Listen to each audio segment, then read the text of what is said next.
What I'm going to talk about now is with our songwriting and using the circle of fifths for that interesting and different sound there. The circle of fifths is a tool that the classically trained musicians use, of course, as part of their theory, but as a modern guitarist we can also use it as a bit of a tool for our songwriting, which is what I'm going to talk about. So what it does is it just provides some new chords which can be out of key but still sound really, really nice. Let's just have a look at it. Let's say we're writing a song in the key of C, where we know the first, C is the first, F is the fourth, and G is the fifth. So there's our main chords there, C, F and G, the 1, 4, 5. Now we were quite happily playing our song.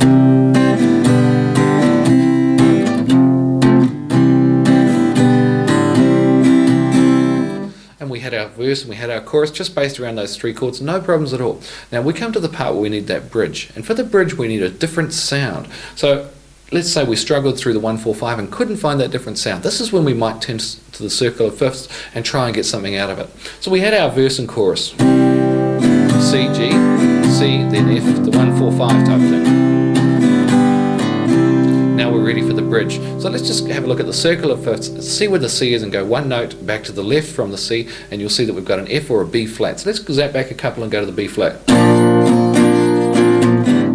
F. And we've suddenly used the B flat, which is totally out of key as far as C goes, but it worked in quite nicely. Let's try it. Let's say we've got our chorus.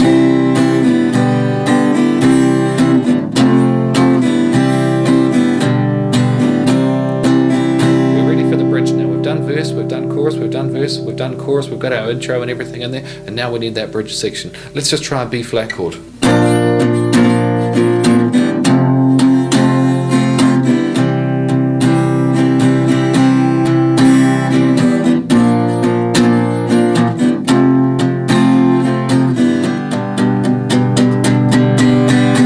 And there's our bridge there.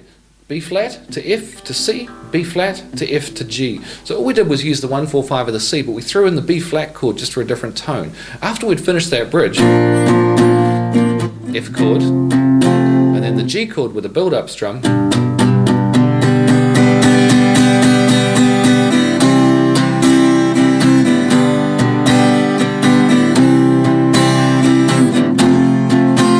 ready to go back to our chorus again. And that's how the bridge built up the tension there. So that's how we get bridges.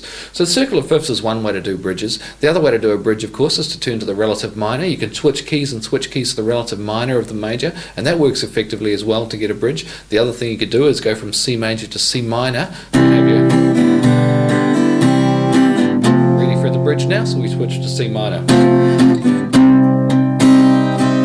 That's an interesting change as well. It's used an awful lot. But the circle of fifths could be one of the first places you turn. Very effective tool for writing songs with, and it's very, very handy. You don't just use the B flat there if you're going back from C. You could also use the E flat and the A flat as well.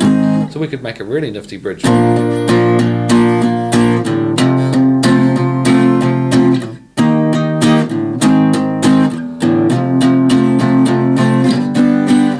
Could really develop there. So that's what the circle of fifths is for, just as a tool. The only way you really get to learn how to use it is by using it. So just go forth, write lots and lots and lots of songs, write hundreds of songs. Some of them will be bad, some of them will be good, some of them will be indifferent there, but just keep on writing and trying things again and again and again and again, and that's the best way to write songs. But use your tools like your theory that we know already, the chord construction, the flavor chords, etc., and also the fact that we know the chords of the major scale and the minor scale, the major, minor, minor, major, major, minor, diminished, major, them, and now we've got the circle of fifths to add to our little toolbox of tools for songwriting as well, and we can really start to write some really good songs now.